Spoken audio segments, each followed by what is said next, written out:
All right. Good morning, friends. I think we'll get started. I shared the agenda briefly. Would be great if when you get a chance in the chat, just put your name in there, your organization if you wish. I'm pretty familiar with where y'all are from, but feel free to enter that for the benefit of everyone else.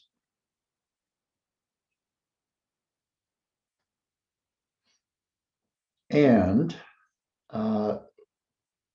as we are now trying to create a tradition of doing in our intros, just kind of lightning round announcements. It's an opportunity for you to share something. 15 to 30 seconds is preferable. So it's really just a very brief commercial. Could be something you're working on, could be an event you're hosting and want people to know about. Yeah, something that's relevant, that is important to share with this larger group. So I will start. Why do I always have Heim? That E always sneaks in there on my name. I've done that twice now.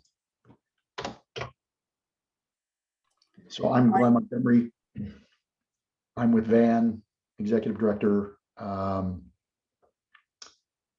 We've got a newsletter coming out. The only thing that I will share is that we're starting a podcast, having conversations with people in Washington County. And our first guest is Commissioner Nafisa Faye. So you'll see that podcast announced in our newsletter, which will be sometime next week. And I'll call on Rachel since she's in the upper left here.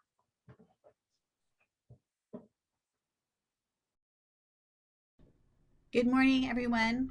I don't have a lot of announcements. I will say that just quickly that spring is so busy. There's so much to be working on right now. It's a little bit overwhelming. I keep thinking things are going to slow down, but they just feel like they're picking up speed. We had a great event last week. Was it last week?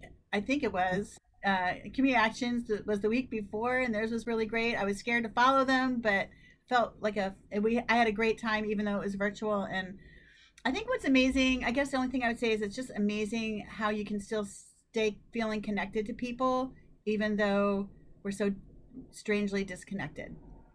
So that was my kind of takeaway from that. So I hope that was what you wanted. That's great. Thanks, Rachel. How about Katie Riley?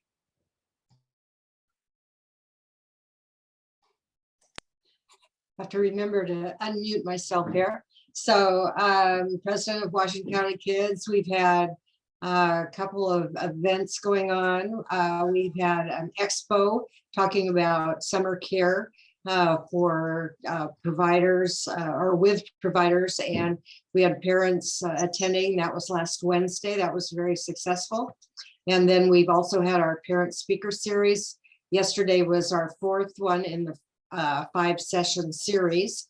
We have one more left next Tuesday on self-care, which should be very good. And Senate Bill 299, which would allow the formation of children's service districts, has passed the Senate and is now in the House. And I'd be happy to talk to anybody further about that. So maybe next would be Angela Day. Haven't seen you for a long time. Hi, Katie. Yeah, it's been a while. Hi, everybody. Angela Day from the Oregon Department of Human Services. I'm attending for Rolanda today. She had a conflict. And unfortunately, I'm going to actually have to leave at 9, so it'll be a short meeting for me. I apologize for that. No really big announcements, just kind of more of a reminder in case you're not aware, but in early February, the Department of Human Services rolled out something called the One System, and some of you may have heard of that, maybe you haven't, but it's basically a platform that allows people to apply for benefits for all of the self-sufficiency programs remotely. So they can do it online so they don't have to come to our office. And let's be honest, this was happening before COVID. It just happened that timing, it worked really well for people to be able to apply remotely, but before we could only apply for SNAP benefits, which is basically food stamps. And now they can people can apply for a range of services from employment-related daycare to TANF. So anyway, just if you're working with participants or sending it back to your office, something to remind people they don't have to come in person. We do prefer if they can work remotely with us. Of course, if people want to come in, they can come in. We've never closed our doors. Oh my word. Everybody's like, I'm so happy. She's like, I appreciate. I'm so sorry, I missed something. It's okay. Okay. So so anyway, that's really it. And if you guys need more information or the link to send out to people to get to the one system, I'm happy to do that as well. Thank you. Thanks, Angela. How about Dina? Good morning, everyone. My name is Dina Hastings, and I'm the Food Access and Essential Needs Program Manager for Community Action. My update. So OCDC, in partnership with the Oregon Food Bank, is holding their second feast meeting this Thursday from 5 to 7. It might be 5:30 to 7. I'll put the details in the chat if anybody's interested. But basically, Feast is basically a coming together of community partners, residents, to really talk about the food access system and to better understand experiences, what's working, what's not, and then also to come together. There's an opportunity to create projects, which OFB will fund up to a certain point. And so it's a long-term community engagement process. And so if you're interested in jumping on board, please do so. You can reach directly out to me, and I will also leave information in the links. So that's my update. Thanks, Dina. Yep. How about Kimberly Culbertson?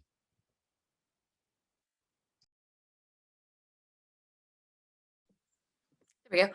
I'm Kimberly Culbertson, board member of Habitat for Humanity, and just had our board meeting last night. The merger of Willamette West, Habitat for Humanity, and Portland East is going along swimmingly. And another bit of fantastic news we got last night from the Hillsborough City Council is that the Century property is going to be donated to Habitat for Humanity to build 18 new homes. So excited. Anyway, it's good to be with y'all. Thanks, Kimberly. How about Bridget Calfee? Good morning, everyone. I'm Bridget Kelfie with Home Plate Youth Services. I use she, her pronouns. We are busy kind of building our infrastructure. So I'm kind of like very internal facing right now. We just added a program director and I'm hiring an operations director right now. So that will really support our work that we can serve more youth. So that's kind of my focus right now. Thanks. Good to see you all. Thanks, Bridget. And if you haven't already, folks, if you could identify yourself in the chat, that would be great. Just follow those who have come before you. Sean Cardwell. Good morning. My name's Sean. I work with as a program director with the Forest Grove Foundation, specifically in homelessness. And we're busy at work, similarly building infrastructure, trying to reestablish services, homeless services in Forest Grove, and specifically a homeless service hub for those that are out living outside. Thanks. Thank you, Sean. Cole. Morning, everybody. Cole Merkel, he, him, his. I am with Here Together. You all may know that all 3 counties have now approved their local implementation plans for the Supportive Housing Services measure, which is really exciting. We spent a lot of time in the last couple of weeks shoring up the community support in Clackamas County necessary to get a unanimous vote for that. I am so excited to see all of this starting to come together. Now that that major step has been completed, our advocacy is starting to shift into a couple of different fields. First and foremost, region-wide implementation of Built for Zero. As you all may know, Multnomah County adopted Built for Zero as its data collection best practices just a month and a half ago. We see Washington County as kind of the leader in how that's been going region-wide, and certainly want to make sure that that happens in a way that we can really track folks who are on the streets throughout the entire region at any point. The Tri-County Planning Committee, which is articulated in the Supportive Housing Services ballot measure, but was never fully fleshed out because frankly, we ran out of time as we were drafting the ballot measure to really get to the final pieces of it.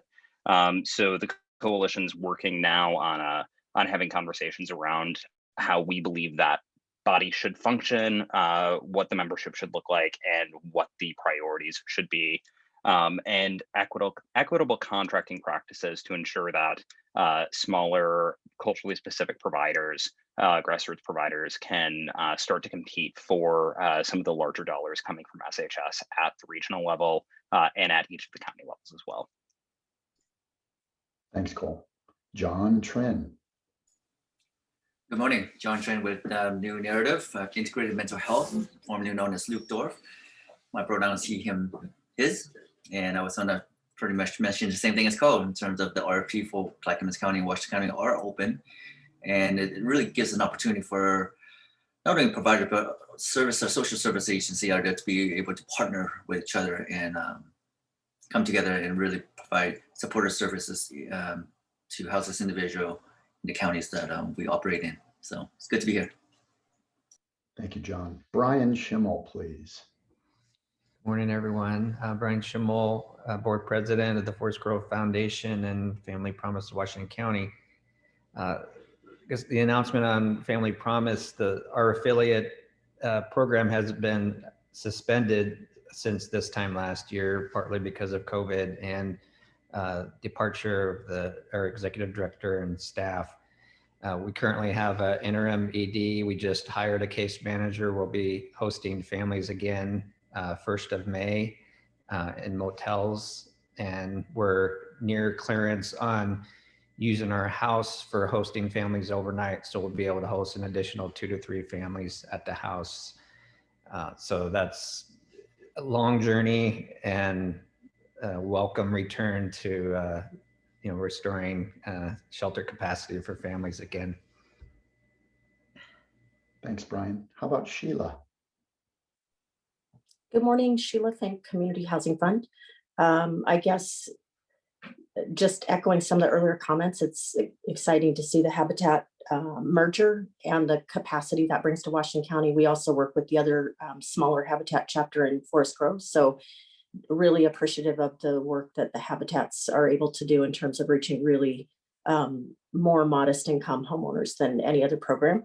And I guess like everyone, breathing a little easier today based on what happened yesterday. And I was really pleased to see some things like Powell's is closing all their branches today so that people can take the time to really think about where we're at and what's happened and move forward more intentionally. So I'm glad we're still meeting, but also hope that we all take time to really think about what our roles are as we move forward to make change. I think also we have an opportunity right now with the billions of dollars that are going to be coming to the state of Oregon in the Recovery Act, various programs, a lot of it for housing. Lots of things matter, but focused on those housing dollars and what they'll be able to do in Washington County. So millions and millions that are directly allocated to the county. So excited about us still all being able to work even in remote situations to take the action that we need to help people thrive. Thanks. Thanks, Sheila. How about Kemp? Good morning, everyone. Kemp Shui, Executive Director at Community Action, he, his. Yeah, there's so many things, but I'll just share, as Rachel mentioned, we had our annual fundraiser 2 weeks ago, which we were really pleased about. We raised, almost got to our goal of about $225,000. We came up a little short, but exciting event nonetheless. And I will echo Rachel's sentiment. It is pretty amazing how well it is, or I guess how it's still possible to maintain connection with folks and a sense of community, even like this. So that was a lot of fun. So we'll have more stories if you're connected with us through our email channels and things. More will be coming out if you weren't able to attend to see some of the stories that we were sharing that night. Otherwise, we are continuing to be on the front line of still COVID response. And I think as we're trying to adjust COVID recovery, very much the front line for rent assistance in the county, as well as utility assistance. That has been continuous for the past year, first with CARES funding, now with the second stimulus that was passed back in December. We're standing that up. So the processes that we have out there on our website, if you go to caowash.org, are all pretty clear for folks who are trying to get connected with that resource. So we're working really well and closely with both the state and Washington County on those projects.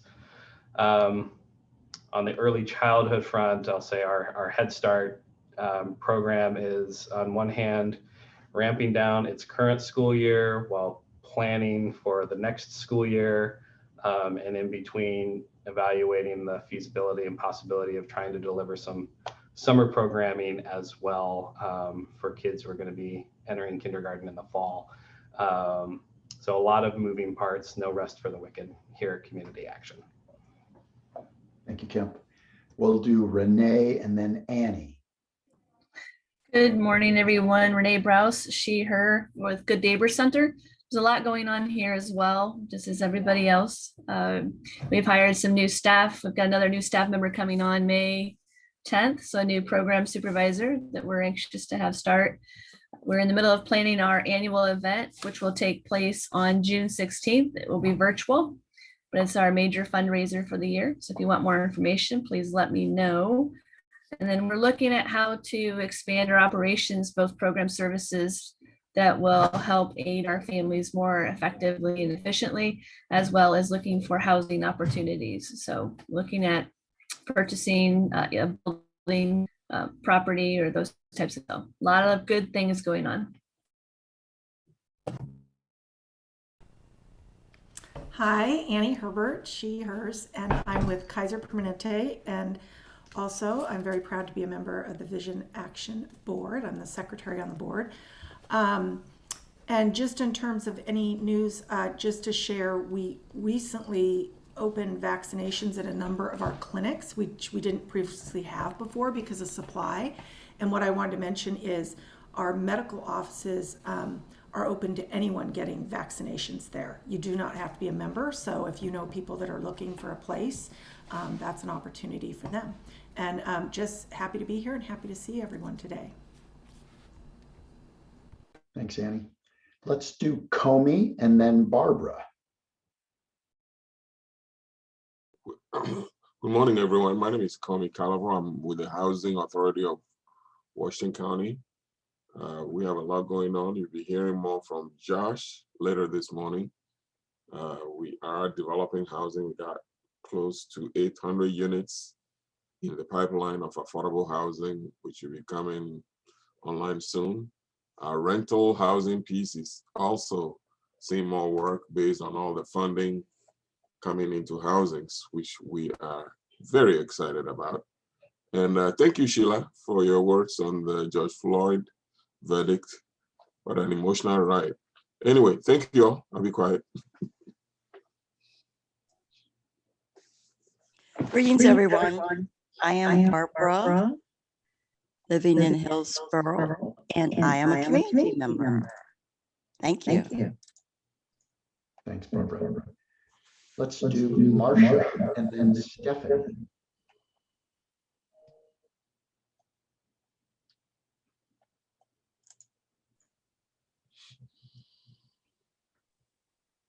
Morning, this is Marcia Kelly from Sequoia Mental Health. Sorry, I was having difficulty getting myself off mute. And just to echo a lot of what everyone else has been saying, busy time of year with a lot of opportunity for growth and particularly dealing with the houselessness issue and the supportive services plans being done. It's really exciting time.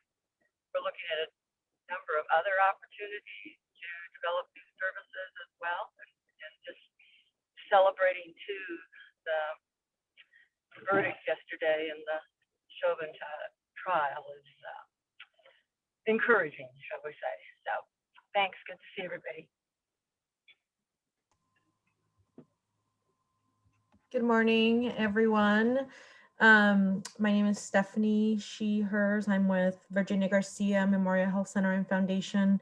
We are busy with COVID vaccinations. Last month, we received $10 million from, was announced through the American CARES Act to support the equity strategy, and have been partnering with OHA and the Biden administration to bring the vaccine to populations in our service area that are facing barriers to access. So we've been partnering with a lot of the employers through the county to bring farm, food, and agricultural workers through our clinics and provide the vaccine. So we're really excited for all the work that we're doing there. Certainly not as big of a effort as some of the events at the airport or the convention center, but to date, we have vaccinated 16,000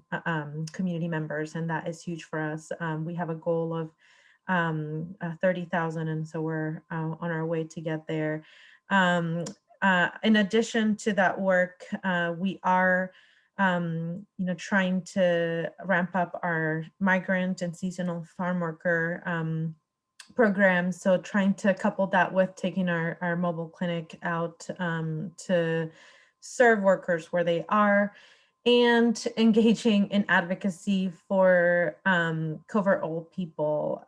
We are advocating for all the patients that we serve that would benefit greatly from that. And so we are asking staff and community members who engage and let their representatives know that this is a really important issue for our community and would benefit so many. So that's just a little snippet of what we have going on, events, other things. But if you get our newsletter, hopefully you're staying informed with those. And if not, I'd be happy to add you, so let me know.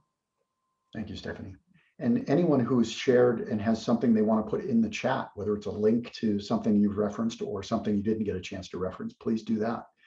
How about Nina and then Mandy?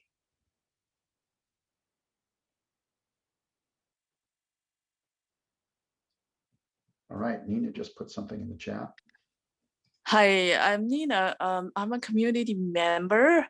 I support equitable access to healthcare, affordable housing, and also capacity building for communities. Thank you.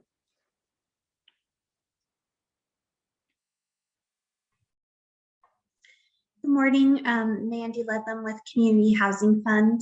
I don't really have anything more to add to Sheila's comments, but just always happy to see folks and hear what all of the service and advocacy organizations in the county are doing to serve everyone. And I told a group the other day that these are the bright spots in my work, and because although Sheila and I love our work, we don't have as much direct contact with community members, even our colleagues sometimes, as all of you do. So I'm always really cheered and heartened to hear about the work that you all are doing. So thank you.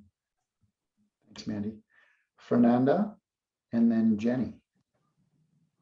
Good morning, everyone. Fernanda Weiland with Vision Action Network. I'm the Director of Community Engagement. And right now, I would add that my efforts, as you know, I've facilitated the Racial Equity Collaborative, and we submitted a proposal for the City of Beaverton, where proposal was chosen for the Downtown Equity Strategy Project. And my efforts are very much concentrated there lately. Just building the project structure and getting ready to implement there. Yeah. Also, as Glenn mentioned, the newsletter is coming out, so a lot of cool updates are going to come. So yeah, expect that. Thank you. I'm happy to be here. Hi, everyone. My name is Jenny Moore. I'm supporting Vision Action Network with communications and logistics, getting ready for the newsletter to come out next week. Excited to be here and hear all these amazing updates. Thanks so much. Thank you. And then we have Josh Kreitz, who is going to be he's our guest today. And he's the Assistant Director of the Housing Authority. Josh, if you've got any lightning round announcements, feel free. But then we can transition into the conversation around the local implementation plan and see if folks have questions, see what you'd like to share. So it's good to have you, Josh. Yeah, good morning, everyone. Thanks so much for having me. Josh Kreitz, he, his, him. I am with the Washington County Housing Department. I am the Assistant Director. I don't have any lightning announcements, so I'll just kind of pause and if you want me to kind of go into the presentation, but I'll pause and you guide me, Glenn, where you need me. I think we're good. That was so that was a lot of great sharing. I will make sure that we carve out nearly a half an hour when we do these in the future, because I know it's hard to keep it to 15 to 30 seconds. But I think what we were hoping to entertain in this conversation was many of you have been involved in the local implementation plan. Many of you are on the advisory committee. But then again, many of you are not, and perhaps have not gotten an update on where we are. You know that perhaps you heard Cole say that it had been approved. I think what we wanted to do was take a little deeper dive and look at what's next. You know, now that the plan's approved, when the rubber meets the road, what does it look like? And this is our opportunity to kind of share with Josh any thoughts that you have around the plan and its implementation. Also an opportunity to ask questions where you think maybe there are some holes or some mysteries to be solved. And we probably won't have enough time to necessarily solve all those mysteries, but it is a chance to raise the questions, to share your opinions, which will help inform Josh and the team and the rest of the community as we move forward with the implementation of this plan. So Josh, perhaps it might be helpful just to give a broad brushstroke of where you are in terms of that plan, and without necessarily having to go through a lot of the detail of the plan itself, but what's kind of front and center for you in terms of the implementation. And then we can just open it up for questions and comments. Does that sound okay? Yeah, perfect. Well, thanks so much again for giving me the opportunity to come and speak with you this morning. It's always great to be with our community partners. Many of you I talk to sometimes weekly, sometimes monthly, occasionally daily, call me. So it's great to be with you here today. And I do recognize a lot of faces from the local implementation planning committee. So it's great to see everyone again. I don't have a formal presentation this morning. I thought it'd be a little bit better just to kind of stay really high level and at a 30,000 foot level. So as Cole mentioned earlier, we are very happy that the local implementation plan was approved by the Washington County Board of Commissioners. Next steps are we are going to the Metro Oversight Committee next week on Monday. We've received some feedback and stuff like that. So we'll be, answering any questions that the Oversight Committee has, and kind of waiting for their consideration. There will also be a process with the Metro Board. So we're excited about that, but I think we're on a really good track. With the community engagement that we had around the plan, I think that we're on a really strong path to get the plan approved. So we're excited about that. We're also really excited to hear any feedback that the Metro Oversight Committee has. Every time you go through these processes and you hear more from the community, you learn more and you can improve and tweak the plan. And it's a living document, right? We're going to learn a lot in the first year, the second year, and third year. So it's a living document, and we need to adjust as we learn more about best practices and promising best practices that are moving forward. So that's kind of overview on the local implementation plan. We're obviously working with Metro on things like the IGA, which is an important next step, our intergovernmental agreement. And then I thought what might be interesting for this group is a little bit like the nuts and the bolts. I won't get too weedy here. I promise I won't get too weedy for you. But what is Washington County doing to implement this really important measure. So I thought I would just share for a couple minutes some of the work groups that are taking place right now, just to give you a taste and a flavor of what's happening, right? So we have a data team that's really just working on, all of the different data points that we're going to have. So we've hired some staff, which I'll talk about briefly. So we're working on, the regional metrics and values that Metro is going to want to see from us, the reporting structures, how are we going to support our provider network that'll be built up over the course of the upcoming months and years with using the homeless management information system and reporting data up and supporting their technical needs. We understand that shelters and transitional housing are a huge need. So you probably have seen that there's a active RFP around the Aloha Quality Inn and the Econo Lodge. So that's out for another week or so. And there were also transitioning programs like existing sheltering programs from FEMA and trying to work through what's happening with those and thinking about the referral and preference procedures. On the service provision, that's really such a major part, right? Like when we talk about the SHS measure, supportive services and supportive housing subsidy are really like the two large parts of the coin there, right? So you probably have seen that there's an RFPQ selection and allocation process happening right now. So that went out, the RFPQ went out on Monday. So that's an opportunity for service providers, shelter providers, those who want to do street outreach, navigation, stabilization services, general wraparound services, shelter transitional services, to come in and say, hey, we would like to work with Washington County. So we're excited about that. That's a major step. And obviously as part of that, working with culturally specific providers and supporting the capacity building needs, it's going to be a huge part of this work. And as well as Washington County working with training and standards of the provider network as it's built up. We're also really thinking about how can we integrate? We heard this so much during the LIP committee process. Like, how do we integrate behavioral health services? So really aligning and expanding existing services, building out peer support networks and community-based behavioral health workers. So we're really thinking through that. Again, I'll talk a little bit about staffing in a second, just because I think you'll all get to know a lot more of the new staff that are starting with Washington County. And then also the regional long-term rental assistance deployment, right? We understand that if we're going to be able to do this program successfully, we're going to need to have a long-term rental assistance strategy. So we've been working with our regional partners on that.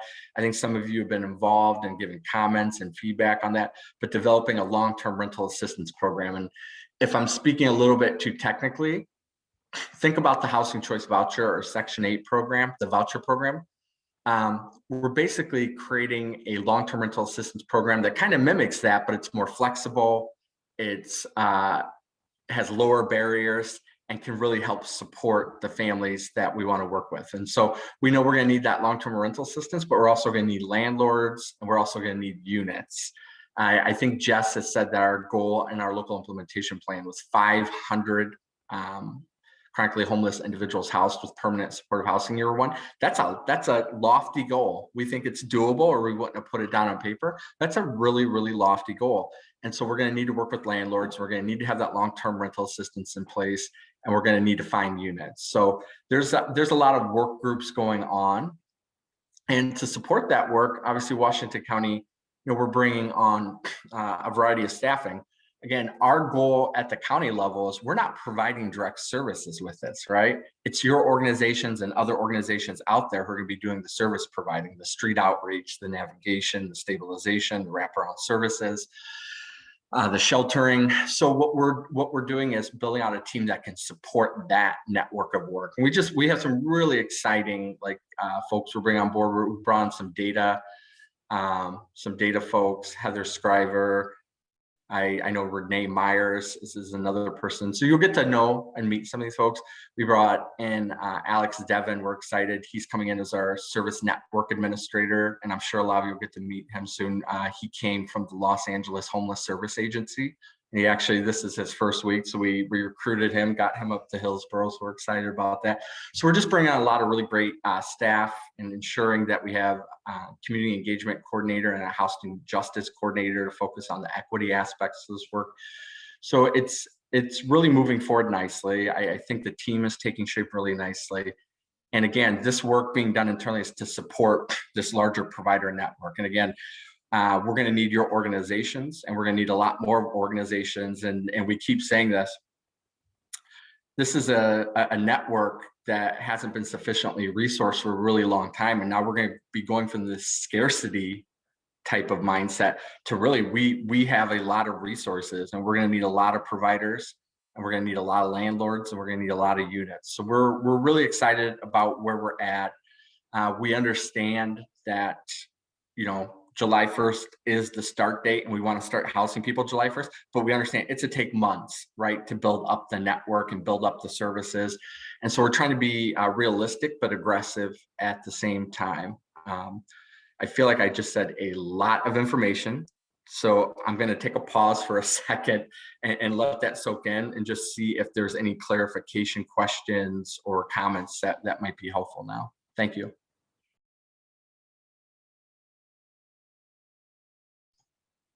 Thank you, Josh. Questions or comments from folk?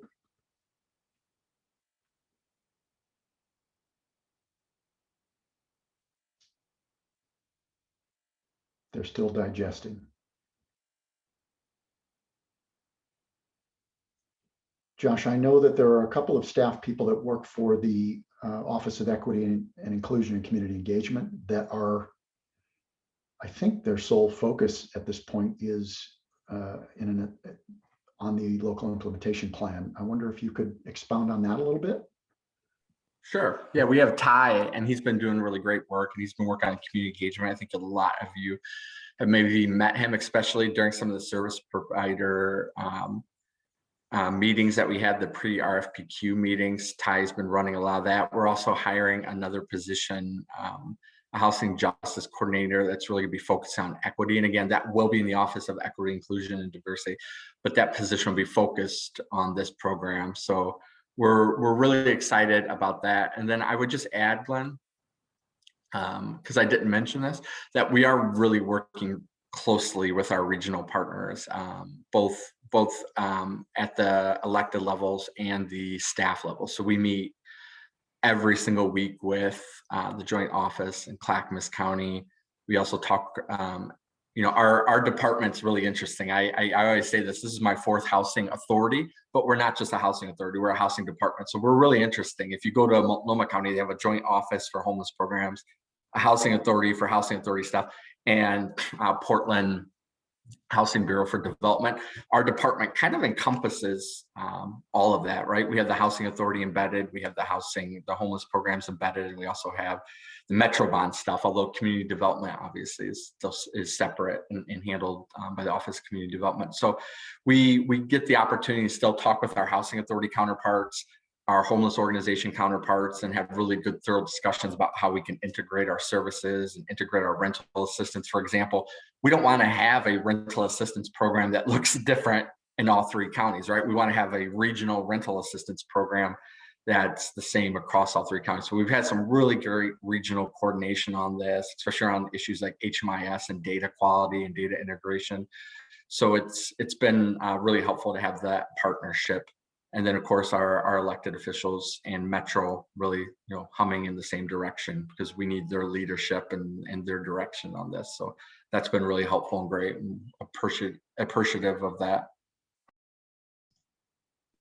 And you mentioned the joint office and just kind of the way you're currently structured. I'm curious, and I think others are too, what you may be thinking regarding the evolution of the housing authority, what that structure looks like, and the opportunities for improving our service delivery by perhaps modifying that structure. I wonder if you could comment on that a little bit, Josh.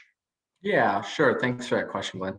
So I would say, like, in the immediate future, the next year, you're seeing a major modification right now, right? I mean, we're adding, you know, over 12, 15 staff to really support the homeless services system. I kind of jokingly would say, like, we're building a joint office this year in Washington County, right? It's for the last, you know, decade, it's been a net and a few staff helping her. And so now we have this amazing opportunity to work with Annette, all the great work that she's already done, integrate that and pull all these additional resources, which are 10 times the funding really that we've gotten federally from the COC programs, and now resource appropriately to ensure that the community has the county here, you know, providing the technical assistance, the data assistance, the training, and the funding, obviously, to build out our homeless system and resource it appropriately to serve, you know, a lot of folks haven't been served appropriately because of the lack of resources and technical assistance, and also to build up that geographic diversity throughout the county, because we understand there's service deserts within Washington County, and so we need to ensure that we have targeted resources in areas of the county that really are looking to build up that capacity to ensure that the folks in their community have equal access. So yeah, I think like this next year is going to be a major just ramp up to support all of the services and the homeless in our community. Thank you. Other questions, comments from folk? I'll jump in. Hey, Josh, nice to see you. I'm wondering if, I wonder if you can, I don't know how much you can share, but can you talk a little bit about, I guess, what the conversation is around how governance of these funds are going to work in Washington County? Obviously, you've got a responsibility to the greater region. We have some existing governance structures here for the current system. What's been the conversation like up to this point, or how much can you share on that topic? Yeah, thanks, Kemp. That's a very important discussion. And I think it's interesting, in our last LIP committee meeting, that was one of the things really brought up by the group. It's like, great, we have this LIP, it's going to the board for approval. We're ramping up all these programs. We're gonna hopefully get tens of millions of dollars out into the community for homeless.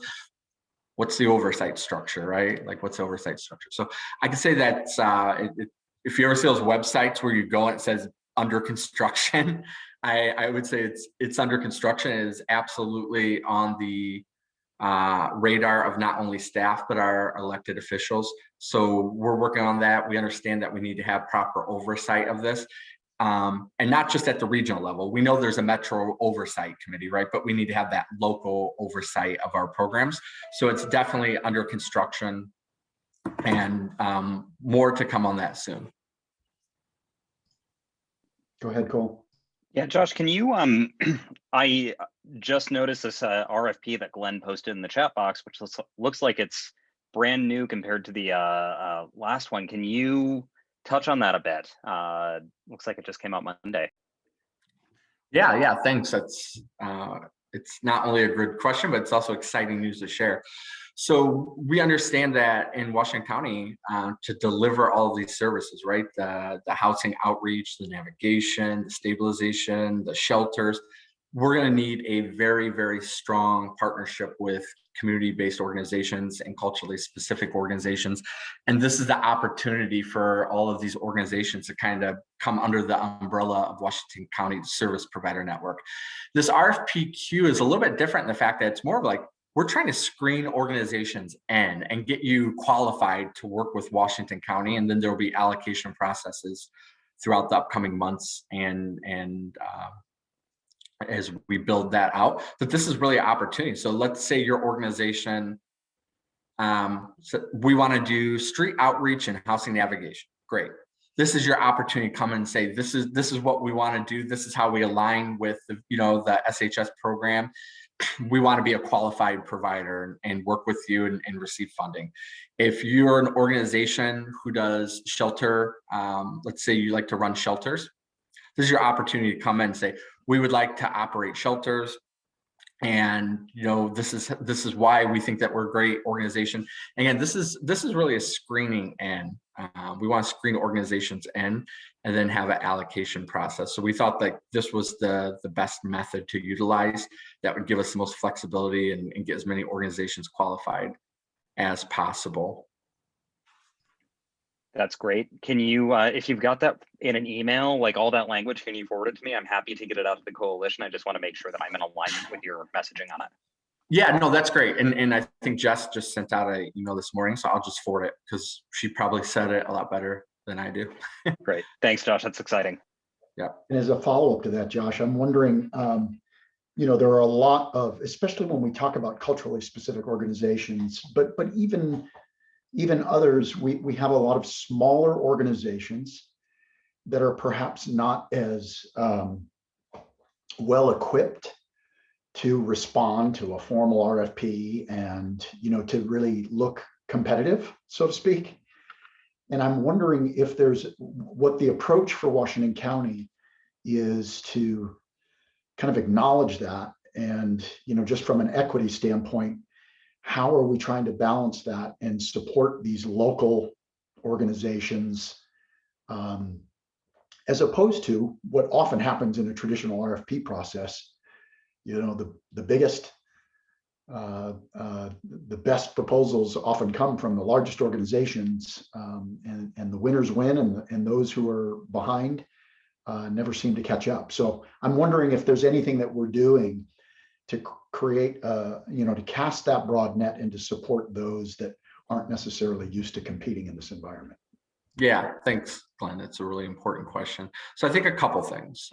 First and foremost, when folks go in to look at the RFPQ, you'll be able to see that there's different areas, right? So if you want to just respond to one part of it, you can just respond to one part of it. And I can't remember the page limit, but I think what we try to do is kind of limit how much you have to answer and just limit it so we're not asking for all this overwhelming information. Second, we're going to hold some post RFPQ questions and answers that will provide technical assistance. And then we'll kind of learn from those two. I think there's 2 sessions that we're going to be having in the upcoming weeks. And we'll learn from those if there's even more technical assistance that we need to provide. And then I would say third, again, this is really a screen in, and we understand that a lot of the organizations, you might be coming in and let's say you want to do, let me give an example. Sometimes it's easier for me to give an example. Let's say that you're providing food for a specific population and that's targeting food insecurity. And you'd like to do housing navigation, but you've never done housing navigation before. So you're not going to be as competitive as other organizations. We still want you to come in for that because what we understand is that you're working with a specific population that's really valuable. So we could qualify you. And it doesn't mean you have to start delivering services in month 1. That's where all the capacity building comes in, right? We can work with you over the course of 3 months, 6 months, do that capacity building, do the technical assistance. That way, maybe in 6 months, you're ready to start delivering services. And that's a really cool thing about this measure. We really need to be building up and targeting and working with our culturally specific organizations and capacity building at smaller organizations and organizations who maybe have never done housing and homeless work before. And so that's really, I think, like the interesting approach to this work that will allow us to work with a lot of these smaller and culturally specific organizations, smaller CBOs, and even just more broadly, organizations maybe who have been doing, let's say you've been doing housing development, but now all of a sudden, you want to do housing stabilization because of the population you work with. It allows us to kind of work with all these different organizations and take a targeted approach and build up that capacity. Again, this is a 10-year measure. Unlike the Metro bond, which is like a one-time thing, this is a 10-year measure. So it gives us the opportunity to start building up capacity and continue to build capacity. As more funds come in, more providers come on, more capacity is needed, and more staff is needed. So it's like I said, it's the long haul, right? And we're excited to really partner with all these great organizations to do this work together. Great, thanks. John Trin, go ahead. Hey, Josh, good to see you. You probably don't have the answer, but just more of a statement than a question. I'm not sure in terms of once you get the RFPQ completed, contracts developed. I guess my statement will be, I hope that the governance or the housing department who is managing the fund will be issuing contracts or contracts that are not based on cost reimbursement. It's really hard for providers, nonprofit that are being reimbursed based on costs. We just like to see a contract that's based on here's the outcome that we want to meet. and here's the funding that we're going to be able to supply to the agency. So it's more of a statement. Thank you, John, for that feedback. And I know we're working through all of that right now, but I can say we have heard that consistently. So I appreciate that being restated. Josh, I haven't looked closely at the process in the RFP, but one thing that, because I was involved in this with the City of Beaverton's Downtown Equity Plan, they did an interesting thing in preparation for folks submitting their proposals. They had an informational meeting that was kind of a meet and greet opportunity. It was not just to ask questions about the RFP itself. It was to talk about what you're doing as an organization. Like you gave the example, hey, we provide food service and it's a culturally specific service to a targeted population. We would love to be able to add the navigation piece. We don't necessarily have that capacity. We'd love to partner with somebody in that capacity. And it was an opportunity in the Beaverton Downtown Equity Plan for folks to kind of get see who else was interested in participating. And that's how we ended up partnering with others and exploring those partnerships. So I don't know if you have any intention of doing something like that, or if that seems like an idea worth pursuing. Yeah, thank you. I think continued engagement is going to be such a cornerstone of this program over the next 10 years, right? To continue to engage, bring more providers, more organizations, more people and to work with us. We did have 2 events that was moderated by the Coalition for Communities of Color to really reach out to organizations and ask a lot of questions like, you know, what services do you provide? Have there been challenges working with Washington County in the past, and what were those challenges, and what can the county do to mitigate those challenges? So we had 2 meetings, I think, several weeks ago, but I would say even that type of engagement, it needs to continue. We need to continually have those types of opportunities and really have those nuanced discussions. So I think it's a point well taken. I had a quick question for you, Josh. How do you plan? I noticed that the Econo Lodge that you that the county will be buying is in a burgeoning business district. How do you plan to work with the community and work with the business entities that keep them together? Yeah, thank you. That's a great question. So we have we've been working with the City of Hillsborough pretty closely, the Chamber of Commerce and their economic development folks. And you're right, that is in a business district. So we're going to be doing targeted business outreach here in the upcoming weeks and months, both one-on-one meetings with the businesses around the area. We're also going to work with the chamber to see if like a general meeting with the businesses all together would be helpful. So we've been in discussions having that. And then we're also going to just have a community meeting with folks around the community there in the upcoming 3-4 weeks. And then I always say this, like you can have those upfront meetings and that's important to have that engagement, but it's the consistency and the operations, right? So you probably are referring to the RFP that was out there for the Econo Lodge and the Aloha Quality Inn. We're going to bring in a qualified shelter provider and having that shelter provider, you know, really having those 24/7 operations on site and having the culturally specific providers and really ensuring that we just have a good imprint into that community and that the services are on point.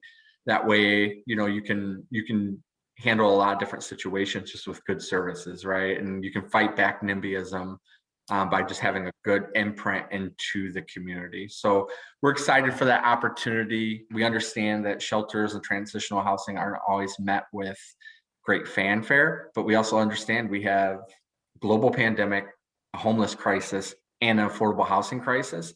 And this is an evidence-based best practice, you know, to offer a solution to a lot of folks who are having a really difficult time right now. And so I think, you know, we want to hear from our community partners, we want to hear from our businesses, and also figure out evidence-based solutions that will help support our most vulnerable. Great, thank you so much. I've got a question for the group. Oh, I see Brian has unmuted himself. Brian, you can go first. Yeah. Hi, Josh. I wanted to follow up on a question that Glenn brought up earlier, and I understand this might be premature, but regarding accessibility to this money from organizations that don't have, the staffing to or the current capacity to demonstrate their capability. And in the RFPQ, there's a scorecard where folks have to demonstrate capability. So I'm wondering how that gets reconciled in the process of, organizations who might be in service deserts because they haven't had the staffing capability, have to prove themselves and score higher than what the 70 points in order to get into the pool. So how has that helped? Yeah, thanks, Brian, for that question. Yeah, I think the goal of the RFPQ is to, as we've been saying, is to screen in, right? We understand that a lot of organizations might want to do something and they've never done it before. And again, we want to have the opportunity to bring organizations into the umbrella and then work with them and help build up that capacity. So I think the idea is, if you look at the entire mechanism of the RFPQ, it's kind of designed to give folks the opportunity to say, this is what this is the organization we are, this is who we want to serve, and this is what we want to do, and give an opportunity to get them into the to be a qualified, as they say in contracting terms, a qualified vendor or qualified supplier, and then have the opportunity to work with different organizations to do that capacity building as necessary. When I guess I asked because if I remember the language, it seemed to explicitly say that you had to have a minimum score to be in the pool. So an organization reading that may not express interest because of the language they're reading in the process. So, and the way yours and I said this may be premature because I know you have forums arranged in May that folks can maybe ask that question or ask if there's still a chance, but just at first blush, it could discourage, it seems. That's helpful feedback. So I'll take that back to the team and make sure that we're addressing those concerns as we go through these different upcoming forums. Thank you, Brian. All right, thank you. Other questions or thoughts?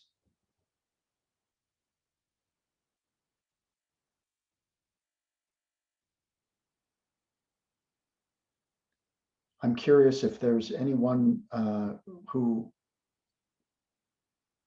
is anticipating either responding to this RFP or knowing that your organization is going to play some role in this larger effort. I'm just curious how you feel, whether you're feeling optimistic, whether you're feeling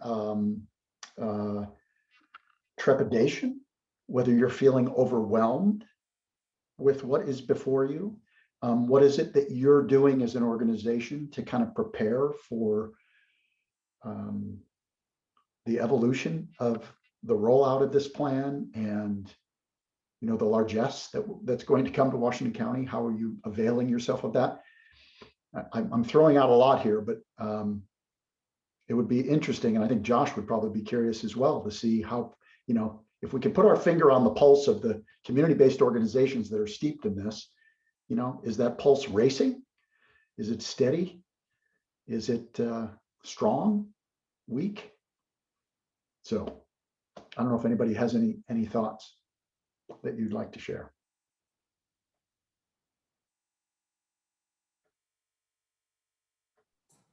I suppose I can go, where I would say the pulse is curious. I'm looking forward to attending one of the sessions coming up to learn a little bit more about how HomePlate kind of fits into that. But yeah, we absolutely, are one of the only agencies serving young people experiencing houselessness in Washington County. So yeah, I'm pretty curious how we play into it. We're definitely interested in supporting young people deeper and more of them. So yeah, it's just like a learning process, but I would say we're absolutely interested and going from there.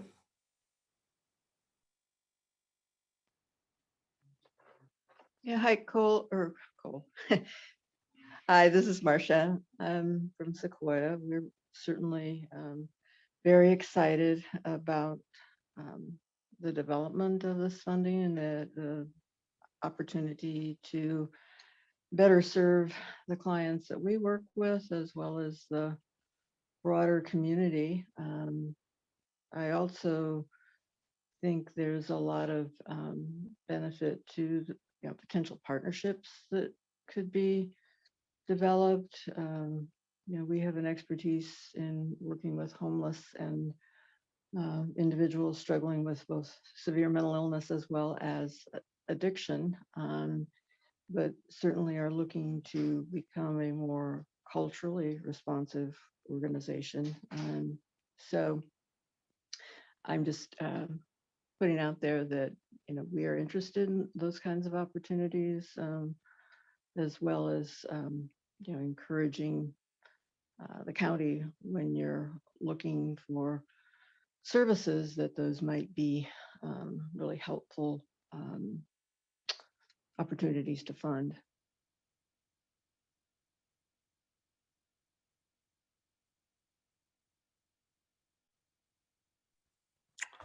Yeah, thank you for those comments. Obviously, we have an active RFP queue, so I'm excited that it's an open, and transparent, and equitable process that we're following. So we're excited about that, and I'm also really excited about the fact that I think we're going to build up a really great system over the course of the upcoming months and years of technical assistance and capacity building. Again, that'll take time, just like all your organizations might need time to build up and staff up and get things. It's the same with the county as we build up this apparatus, so to speak. But I think we're really planning on ensuring that our partners have the right type of technical assistance training, capacity building as we move forward. Yeah, and Josh, I think this is Marcia again, that and I know you've heard this before too, but staffing is a critical issue for many of us right now. So I think that's another area that we're going to need some support in, and also brings a bit of angst to me as well as I try to staff other parts of our organization in terms of the salaries that we're going to be able to offer, and how those would align with the current funding mechanism that, well, for us, that exists primarily through behavioral health. So. Yeah, thank you for those comments. Those are helpful for me to hear. Josh, you talked about doing some Q&A that will help people as they're thinking about whether to respond, because this is a work in progress, and you assume that folks will sort of transition their work over time, and yet this is a really big change, moving from a model where we tend to pass dollars through as quickly as possible to the agencies with the most capacity, and this is saying, this change in models will be hard for everyone, because I think, tying what Marcia said, nonprofits have been schooled by foundations and government alike to not grow in a way that they can't sustain. And so I guess just as you're rolling out and knowing that this is going to be challenging for people to respond immediately with the capacity that you want ultimately, I think in the Q&A, giving some examples like you kind of did with the food relief efforts, to say, if you are interested in becoming a part of the navigation system, ultimately, like what might that look like today? What would a successful application look like today will be really important. And I guess as an organization that works at the front end with folks who have great visions for the future, those visions don't always come to fruition. And I think we can all work together to better think about that, and let people see visually what has worked. So both at the front end, giving some examples, but also as the Metro Housing Bond rolls out, and this is, we try to leverage this within that effort as soon as possible, because some of those projects are coming online this fall. Also sharing those stories of how the most vulnerable have been housed, and services integrated will be really helpful. Thank you. That's really helpful feedback that we can take forward as we have these community meetings and move forward with this implementation. Thank you, Sheila. I appreciate that. Go ahead, Sean.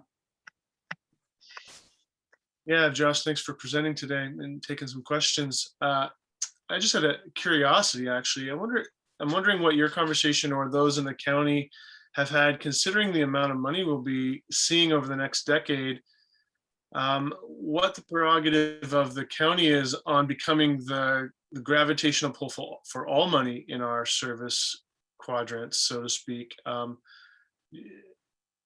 This could become a dependent or codependent relationship that all the other money dries up across our worlds, because the population will eventually learn that so much money is coming in through this amazing flow.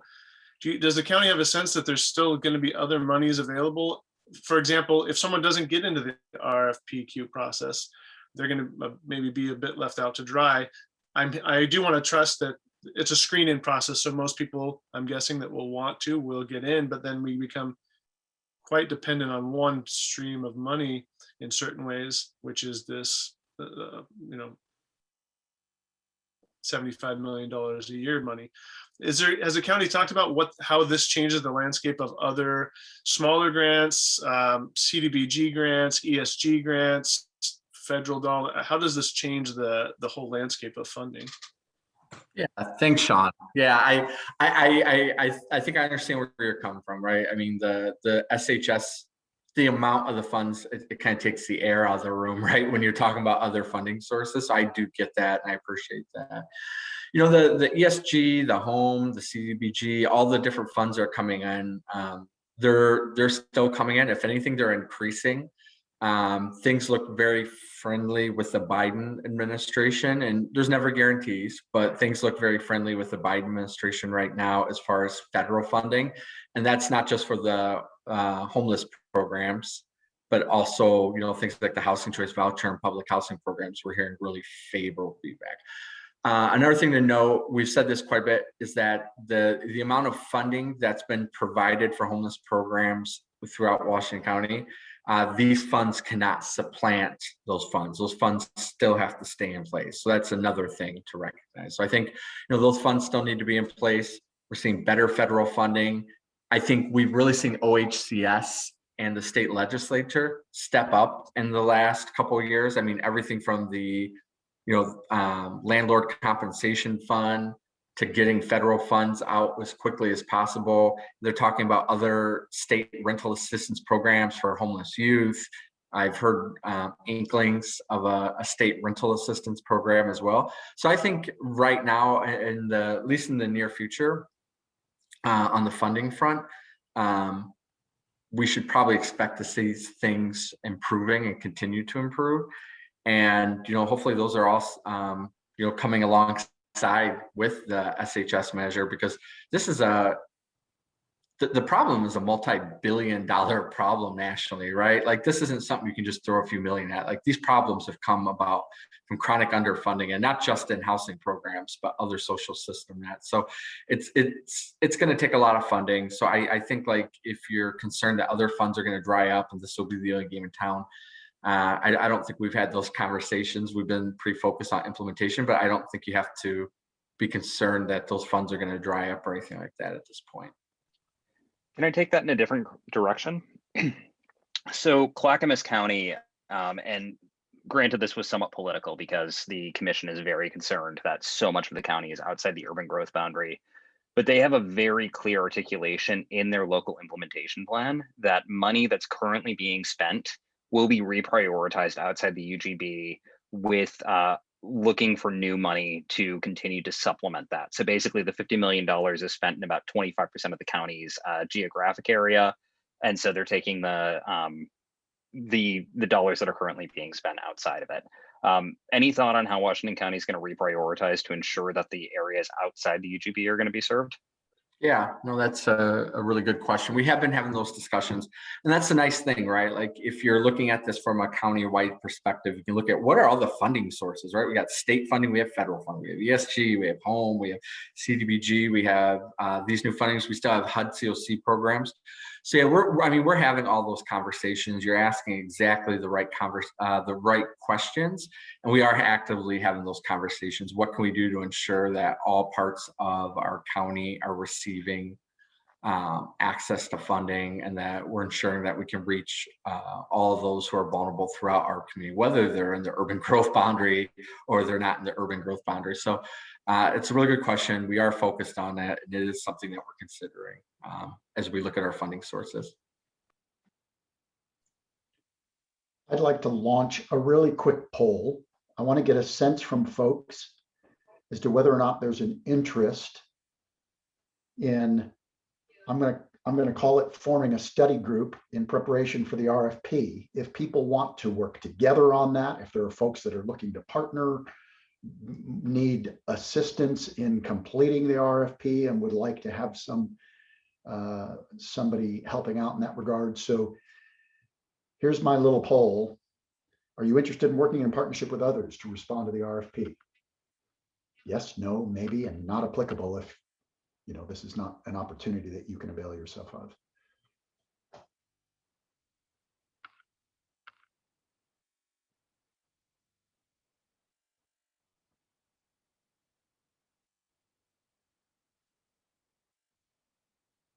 Okay, I've got 2/3 of the folks have voted. I don't know.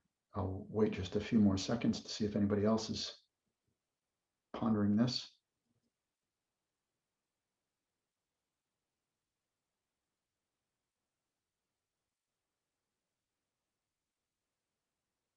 Okay, so I've got 16 out of 21. I'm going to end the polling there. There's the results. So we got a quarter of the folks saying yes, close to half saying maybe. Okay, so I think my action item in that regard is to, in the notes that we'll provide after this meeting, perhaps try to figure out a way we can set up another meeting for folks who are interested in exploring that, whether you were a yes or a maybe, and we'll go from there. Are there any other questions for Josh? We've perhaps gone a little bit over time. Josh, I do appreciate you hanging around for as long as you have. Anything else before we move on with our agenda? Comey. I was unclear with Sean's question about a codependent relationship. I know Josh did a great job answering, but I thought Sean Cardwell, was it? Yeah, Sean, do you want to kind of clarify what you mean by that codependent relationship?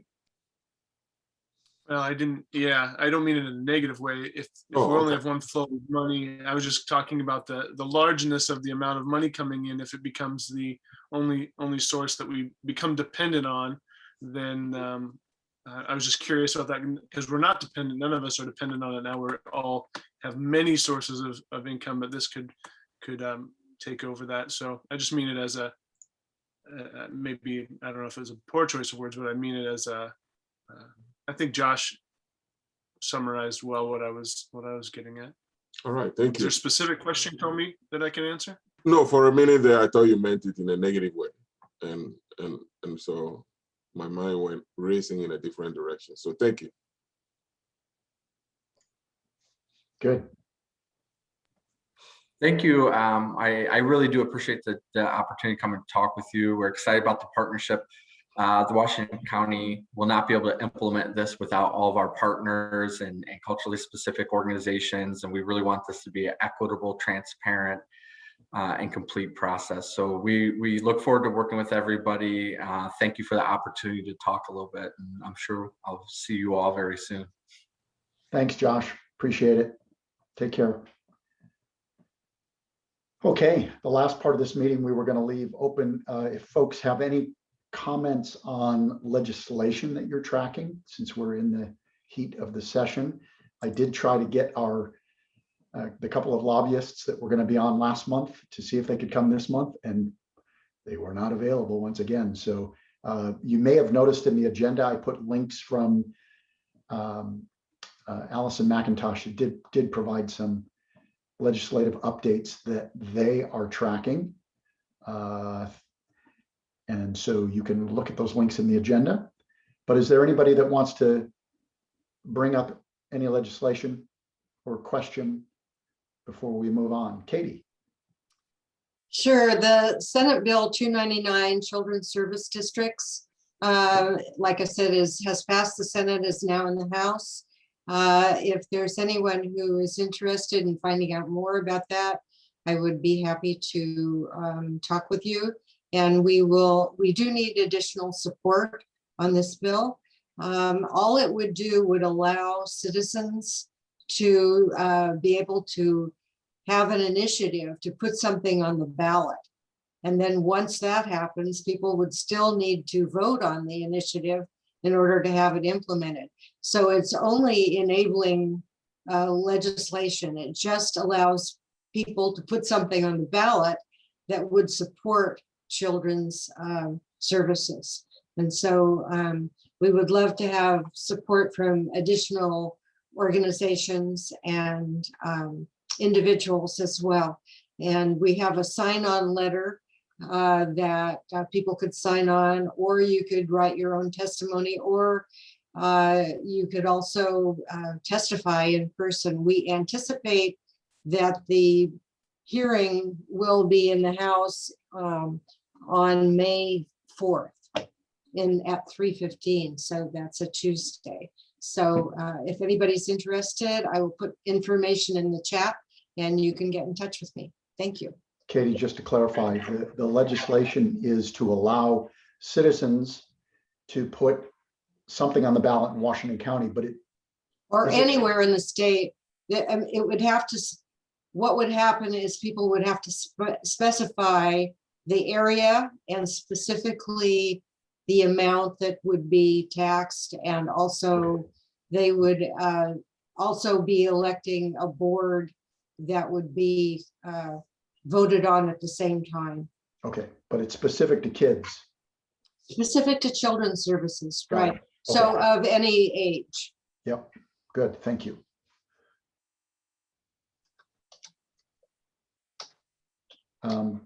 Before I forget, what we're going to try to do each month is have some type of focused topic. Next month, we're looking at, ideally, we're going to talk about the intersection of workforce training and childcare, because those are the other two legs of the stool for Thrives. And admittedly, most of our focus has been on housing and supportive services for the last several years. So we are going to give some airtime to workforce and children and youth. We will continue to track the LIP and the work that's being done. That's going to be a standing item, but we want to get some balance here. So we're hoping to start bringing some other people into Washington County Thrives that are focused on those other areas as well. So I want to make sure folks know about that for the May meeting. Any other legislative things or closing thoughts or comments about today's conversation?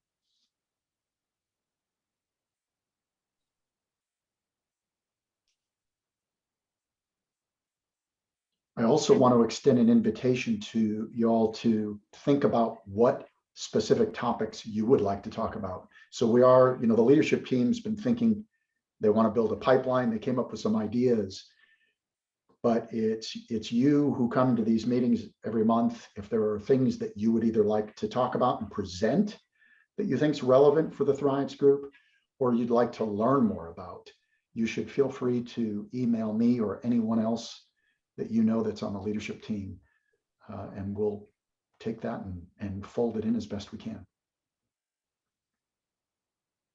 So unless there's nothing else, I appreciate you all coming to the table. Thanks for listening to Josh. I hope it was of value to you, and look forward to seeing you in another month. And I'll be in touch, as I say, about organizing maybe a work group around the RFP. Okay. Thanks, everybody. Bye now.